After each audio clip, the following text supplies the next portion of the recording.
आज मैं जिस केस की बात करूंगा उसके अपराधी को 25 साल बाद सज़ा मिली, लेकिन उसका डर लोगों में आज भी जिंदा है। इस केस के बारे में मैं जब रिसर्च कर रहा था तो मेरे सामने कुछ ऐसी चीज़ें आईं जिसे सुनकर मैं भी हैरान रह गया। मेरे दिमाग में बस यही चल रहा था कि आज की इस मॉडर्न दुनिया में जब लोग अपनी मेहनत से सक्सेसफुल होना चाहते हैं, वहीं कुछ लोग हैं जो आज भी अंधविश्वास के सहारे सक्सेस पाना चाहते हैं। जब इंसान खुद को भगवान समझने लगता है तो वो किसी भी हद तक चला जाता है। ये केस सिर्फ एक कहानी नहीं है, ये एक चेतावनी है, क्योंकि जिस दिन इंसान को पैसा और पावर ये सब कुछ चाहिए होता है, उस दिन वो इंसान नहीं रह जाता। Welcome to 12 AM crime. I am Prateek Pandey and this is the story of the serial killer Raja Kulandar. ये केस शुरू होता है ईयर 2000 में, जब प्रयागराज, जो उस समय इलाहाबाद के नाम से जाना जाता था, वहाँ के एक गांव में पत्रकार रहते थे जिनका नाम था धीरेंद्र सिंह। और वो आज न्यूज़पेपर, जो प्रयागराज का दैनिक न्यूज़पेपर है, उसमें चीफ रिपोर्टर के पद पर थे। 17 दिसंबर की शाम धीरेंद्र अपना काम खत्म करके घर के लिए निकलते हैं, लेकिन वो अपने घर पहुंचते नहीं हैं। आमतौर पर वो ऐसा नहीं करते थे। अगर कहीं जाना होता था तो वो बता के जाते थे। एक दिन बीत गया, 2 दिन बीत गए, लेकिन धीरेंद्र की कोई खबर नहीं थी। फ़ोन करने पर उनका फ़ोन भी ऑफ आ रहा था। इस बात से धीरेंद्र के घर में सब परेशान हो रहे थे। उन्होंने धीरेंद्र के सभी दोस्त, उनके ऑफिस में, हर जगह कांटेक्ट किया, लेकिन सिर्फ मायूसी ही हाथ लगी। लगभग 48 घंटे बीतने के बाद धीरेंद्र के घर वाले पास के थाने में उनकी मिसिंग कंप्लेंट दर्ज करवा देते हैं। उस ज़माने में सोशल मीडिया जैसा कुछ नहीं हुआ करता था। लोगों के बीच में न्यूज़पेपर का फ्लो बहुत हुआ करता था, और जो पत्रकार समाज था उस समय उनका बहुत बोलबाला था। कंप्लेंट फाइल होने के बाद ये खबर पूरे एरिया में आग की तरह फैल गई। पुलिस के ऊपर भी प्रेशर था, क्योंकि एक जर्नलिस्ट मिसिंग था। उस समय जो इस केस को लीड कर रहे थे, उनका नाम था श्री नारायण त्रिपाठी। ये कीड़गंज थाने में एसओ थे। एसएन त्रिपाठी अपनी कार्रवाई शुरू करते हैं तो इन्वेस्टिगेशन के दौरान ये निकल के आता है कि पिछले कुछ सालों में 15 से 20 लोग गायब हुए हैं, और पिछले कुछ महीनों में 2 से 3 लोग। ये चीज़ एसएन त्रिपाठी जी को कुछ डाउटफुल लगती है। इन्वेस्टिगेशन आगे बढ़ती है तो धीरेंद्र के पास एक मोबाइल हुआ करता था। पुलिस ने उनकी कॉल डिटेल्स से कुछ लीड ढूंढनी चाहिए, और उन्हें मिली भी। धीरेंद्र के कॉल डिटेल्स में एक नंबर था जिस पे धीरेंद्र की लास्ट बात हुई थी। वो एक लैंडलाइन नंबर था जो नैनी नाम के एक गांव का लोकेशन था। पुलिस वहां पहुंचती है तो पता चलता है कि वो नंबर फूलन देवी का था, जो वहां की जिला पंचायत की सदस्य भी थी। पुलिस फूलन देवी से पूछताछ करती है तो वो साफ इनकार कर देती हैं कि मैं नहीं जानती हूँ, लेकिन मेरे जो पति हैं वो शायद जानते हों। उनका नाम था राम निरंजन। उनसे जब पुलिस बात करती है तो वो बताते हैं कि मैं जानता हूँ, और मेरी दोस्ती भी है उनसे, क्योंकि मेरी पत्नी चुनाव लड़ती रहती है और धीरेंद्र एक पत्रकार हैं, तो उस सिलसिले में उनसे बात होती थी। लेकिन उनसे मेरी बात 4-5 दिन पहले ही हुई थी। उसके बाद मेरी बात उनसे नहीं हुई। पूछताछ के बाद पुलिस को कोई ऐसी बात नहीं पता चली जिससे इन दोनों पति पत्नी पर शक किया जा सके। कोई सबूत ना मिलने की वजह से और 4-5 दिन ऑलरेडी बीत चुके थे। पुलिस के ऊपर प्रेशर भी था। तब जो इन्वेस्टिगेटिंग ऑफिसर थे एसएन त्रिपाठी, उन्होंने दोबारा से सभी चीज़ों को देखा, और जो 15-20 लोग और गायब हैं उनके बारे में भी जानकारी निकालनी शुरू की। धीरेंद्र के जो कॉल रिकॉर्ड्स थे उनमें एक चीज़ पुलिस के कान खड़े कर देती है। वो थी लास्ट कॉल की टाइमिंग। धीरेंद्र ने लास्ट कॉल फूलन देवी के घर किया था। उस कॉल की टाइमिंग थी रात के 11:45, और ये कॉल धीरेंद्र ने किया था। और उस नैनी गांव में 11:45 का मतलब है एकदम रात। लोग अक्सर 8 बजे तक सो जाते हैं, क्योंकि करने को कोई काम नहीं होता है और उनको सुबह 4-5 बजे उठना भी होता है। लेकिन यहाँ सवाल ये आता है कि आखिर धीरेंद्र ने वही नैनी गांव के उस घर में इतनी रात में फ़ोन क्यों किया। नॉर्मली अगर कोई इमरजेंसी थी तो धीरेंद्र अपने घर या अपने किसी दोस्त को फ़ोन करते। पर इतनी रात में राम निरंजन के घर फ़ोन करना, पुलिस को इस बात पर थोड़ा शक हुआ। इसके चलते पुलिस दोबारा राम निरंजन के घर पूछताछ करने जा ही रही थी कि रास्ते में राम निरंजन और उसका साला बख्शराज दोनों एक टाटा सूमो में कहीं जा रहे होते हैं। उस समय सूमो कम दिखती थी क्योंकि ये एक वीआईपी गाड़ी मानी जाती थी। पुलिस ने राम निरंजन से पूछा कि ये किसकी गाड़ी है, तो वो बताता है कि ये गाड़ी हमारी ही है।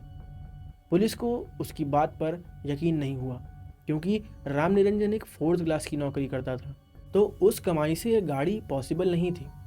पुलिस उस गाड़ी के नंबर की जांच करती है तो पता चलता है कि वो नंबर किसी स्कूटर का है।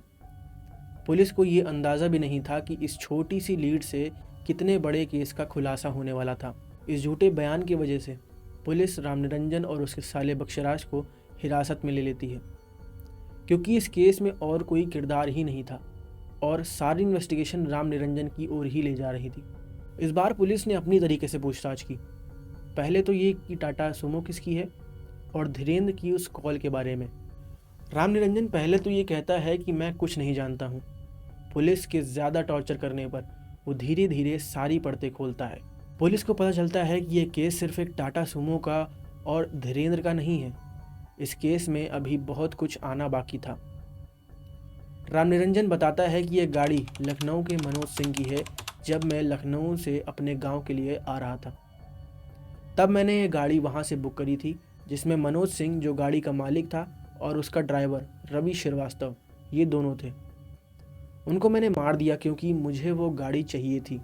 मैंने उन्हें मारकर एक सुनसान इलाके में उनकी बॉडी डंप कर दी और गाड़ी लेके गांव आ गया। मैंने गाड़ी का कलर भी बदलवा दिया ताकि किसी को कोई शक ना हो। ये सब सुनकर पुलिस को उम्मीद नहीं थी कि इतना सीधा साधा दिखने वाला आदमी इतना बड़ा जुर्म कर सकता है।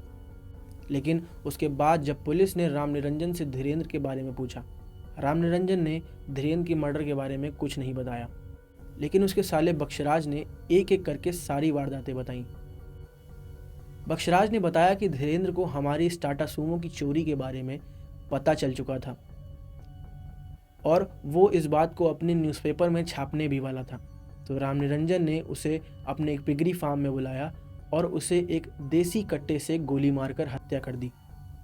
उसके बाद इन दोनों ने धीरेन्द्र का सर बॉडी से अलग किया और दूर किसी नदी में फेंक दिया और बाकी का हिस्सा मध्य प्रदेश बॉर्डर के पास एक रीवा नाम का एक गांव पड़ता है, वहां पर फेंक दिया।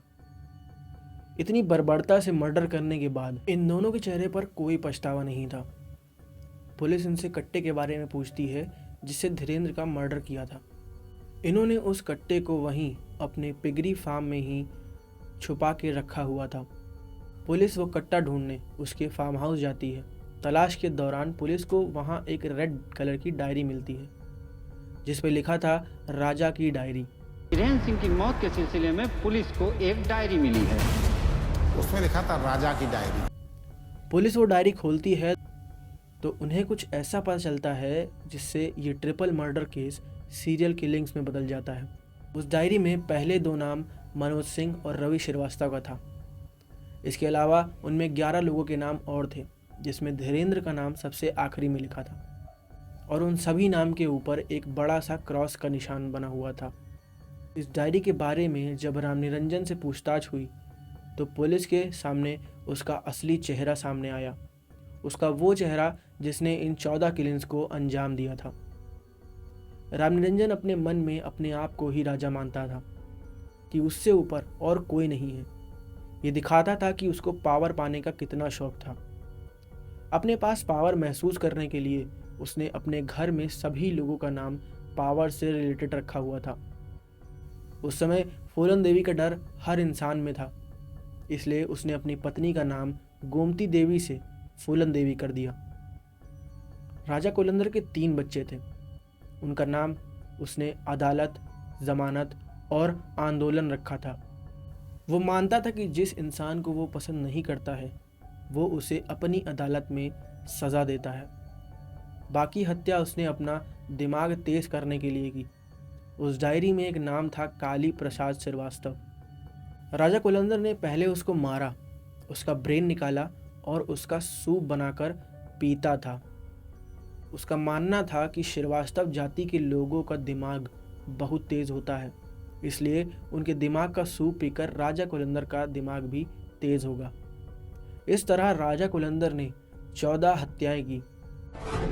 12 साल बाद शव खाने वाले को सजा, 12 साल बाद राजा कुलंदर पर फैसला, 12 साल बाद पत्रकार धीरेन्द्र सिंह को मिलेगा इंसाफ। इलाहाबाद में पत्रकार धीरेन्द्र सिंह समेत 14 लोगों को अपने फार्म हाउस में बेरहमी से कत्ल कर उनके शव को टुकड़े टुकड़े करने के आरोपी राजा कुलंदर केस में शुक्रवार को इलाहाबाद ट्रायल कोर्ट फैसला सुनाएगी। वो पहले अपने आसपास तेज दिमाग वाले लोगों से दोस्ती करता और उन्हें अपने फार्म हाउस पर बुला के उन्हें मारकर उनके दिमाग का सूप पिया करता था।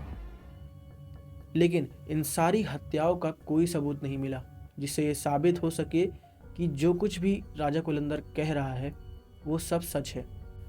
और पूछताछ होने पर उसने उन सारी बॉडीज़ की लोकेशन बताई जो उसका वही पिगरी फार्म था। राजा कुलंदर ने बताया कि उन सभी लोगों को उसने वहीं ज़मीन में दफना दिया है। पुलिस सच्चाई का पता लगाने राजा कुलंदर के साथ उसके पिगरी फार्म जाती है। उसके बाद जो वहाँ होता है वो भयावह मंजर देखकर वहाँ खड़े सभी लोग एकदम सहम जाते हैं। खुदाई में ज़मीन के नीचे से एक के बाद एक नर कंकाल निकलते हैं जिन्हें राजा कुलंदर ने मारा था। उनकी खोपड़ी को उसने अलग अलग रंग में पेंट करके रखा था। राजा कुलंदर उन खोपड़ी को अपनी ट्रॉफी मानता था। ये सब करके उसके चेहरे पर कोई पछतावा नहीं था। राजा कुलंदर पर धीरेन्द्र की हत्या का केस 11 साल तक चला। 1 दिसंबर 2012 को इलाहाबाद के सेशन कोर्ट ने राजा कुलंदर को और उसके साले बख्शराज को उम्र कैद की सज़ा सुनाई। जेल में सज़ा काटते हुए ही उन्हें 2025 में लखनऊ के सीजीएम कोर्ट ने मनोज सिंह और ड्राइवर रवि श्रीवास्तव की हत्या के लिए उम्र कैद की सज़ा सुनाई। राजा कुलंदर जैसे शैतान आपको रोज़ नहीं दिखेगा। उसकी एक अनोखी सोच है जो अपने ही इमेजिन रियलिटी में जीती है।